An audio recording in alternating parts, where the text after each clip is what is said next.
looking at a guy named Elijah. Elijah was a prophet of God, and he was living in Israel during the time of one of the most evil kings, and certainly the most evil queen who had ever been around. Their names were Ahab and Jezebel. They were terrible. These people, whatever the previous king, it was like, in the Bible, they go, and they did more evil in the sight of the Lord than all other people combined ever in all history. That was these guys, right? That was these guys. Idol worship, desecration of God's people, of his places, child sacrifice, like just terrible stuff. They were into it. And Elijah gets the job to be God's prophet. Sometimes we get excited. We're like, oh, we've been called by God. And then he gives us the job, and we're like, wow, okay, here we go. And he had been doing the job of being the prophet for a number of years and seen God do many cool things. And he'd just come off of this, where we're going to talk about it, he just came off of this miracle where he was up on this mountain and all the prophets of Baal had gathered. They were having this contest between Baal and God, which is really cool because God said, don't put the Lord your God to the test, but, doing this test. And if you read the story, you realize that Elijah is like one of the the original trolls. Like just his attitude and how he kind of conducts himself sometimes. You go, wow, this guy's probably an INTJ. He is snarky, right? The Myers-Briggs thing. And the prophets of Baal are, the contest is basically who will bring fire from heaven first. And there's two altars, and there's a bull on each altar, and there's 450 prophets of Baal, and there's Elijah by himself. So he's already outnumbered, and all the people of Israel are watching because they're looking. They're like, well, okay, this is cool. And the prophets of Baal, they're dancing around, they're chanting, they're doing this stuff, they're calling on Baal, and nothing's happening. And Elijah, he speaks up and he goes, well, maybe Baal's going to the bathroom. Maybe he's busy, he just can't hear you. Maybe you need to, speak a little louder. So they start chanting louder. They start taking out knives, and they're cutting themselves, and they're trying to get Baal to bring the fire down. Hours go by. Nothing happens. Elijah, maybe he's on vacation. Maybe just a little louder. Maybe just a little louder.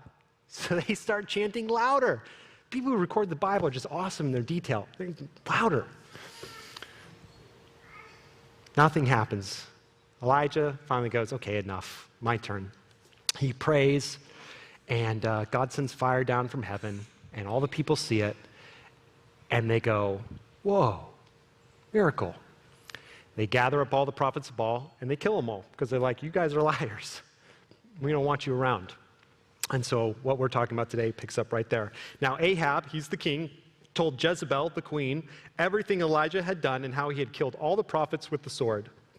So Jezebel sent a messenger to Elijah to say, may the gods, little g, deal with me, be it ever so severely, if by this time tomorrow I do not make your life like one of them. Verse 3, Elijah was afraid and ran for his life. What? What? This is God's guy. He just did this miracle. We got to see it, right? And before that, 3 years, no rain. God said it will only rain if you pray for it to rain. Otherwise, no rain. There's no rain. God leads Elijah to this valley where he gets fed by ravens every day. God is providing for him. He learns to rely on the Lord. Then he gets brought to this widow. The widow's son dies. Elijah watches as God brings him back to life, brings him out of the room, and brings him back to life. A dead person alive. And then false prophets in the fire. And after that, he kind of got this really cool miracle where he got a superpower. He's like the Flash. He could run faster than a chariot. It's like, what?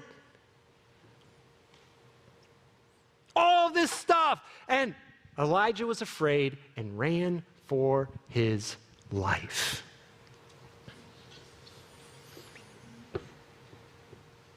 What happened? What happened? What's going on with Elijah? This elephant in the room. We're going to look at how to get depressed in 4 easy steps like Elijah did. Then we're going to talk about God's prescription on how he helped Elijah get out and what it means for you. When he came to Beersheba in Judah, he left his servant there. While he himself went a day's journey into the desert, he came to a broom tree, sat down under it, and prayed that he might die. "I've had enough, Lord," he said. "Take my life. I am no better than my ancestors." Then he lay down under the tree and fell asleep. Number 1, wear yourself out. Right? I think my dad has been talking about this same thing a little bit too. Wear yourself out. This can include doing the right things or good things as well. Don't you know good things, though without the strength of the Lord behind them, is just stuff that you're doing in your own power and you're going to wear yourself out. Happens in ministry all the time. All the time.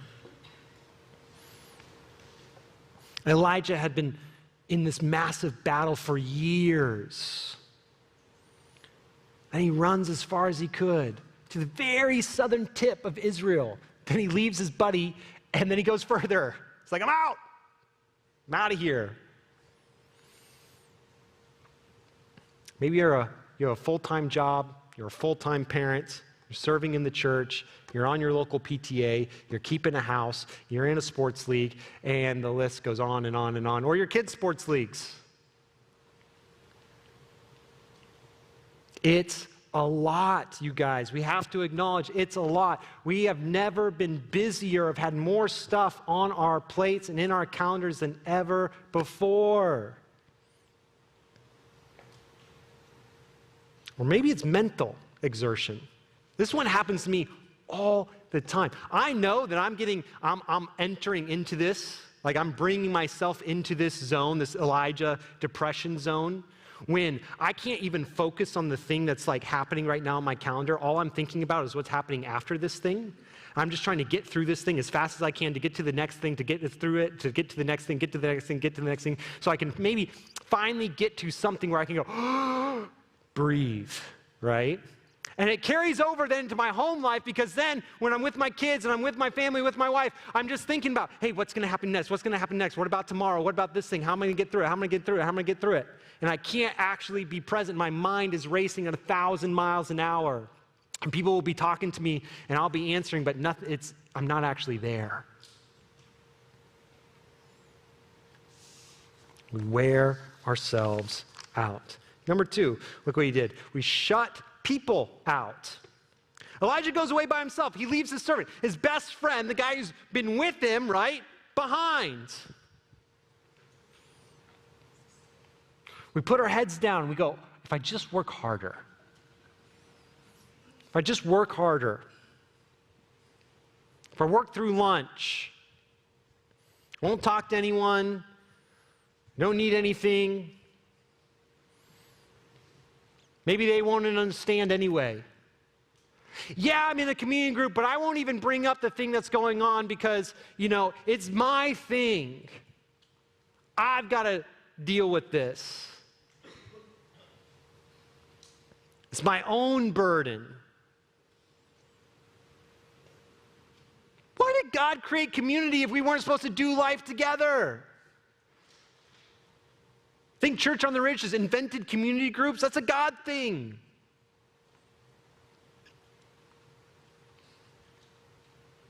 The enemy loves to work in isolation.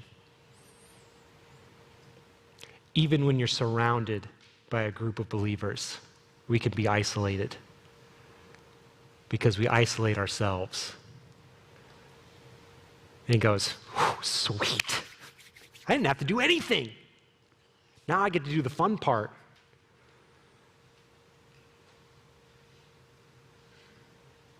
Number 3, we focus on the negative. When we lose gratitude, we lose perspective, and we focus on the wrong things. And self-pity loves to exaggerate. It will never fill in the blank, right? or always things will be terrible.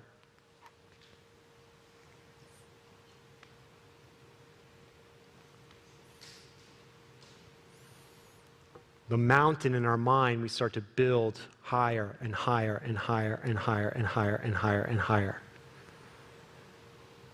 until we can't even acknowledge the mountain, because to do that is then so overwhelming that we go, oh. So what do? We focus on a different negative and we build a new mountain.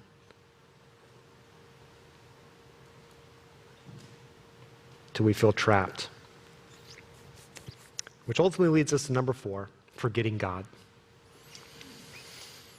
I had a youth student come up to me recently, and she was like, you know, it'd be cool if God did one of those miracles like he did in the Bible. If I could just see that, Pastor Stephen, I would read my Bible, I would talk to him every single day. That would be enough for me. That would be the thing that would then, help me be able to know that God, that I should follow God. And I went, oh man, I really wish you'd read the Bible, because we know that just so isn't true. Basically, the Bible is more than God's word. It's also the biggest testimony on how miracles don't keep faith. The Israelites, Elijah, people in Jesus' time, yesterday's miracle has proven not to sustain us today, and certainly doesn't give us faith or hope for tomorrow. If it did, everyone would be a believer. Again, think about the miracles that Elijah saw.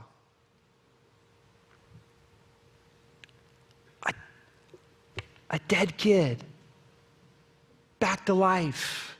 You think if God could do that, you're like, okay, whatever. If Jezebel kills me, he'll just bring me back. He hasn't said I'm done with my job yet.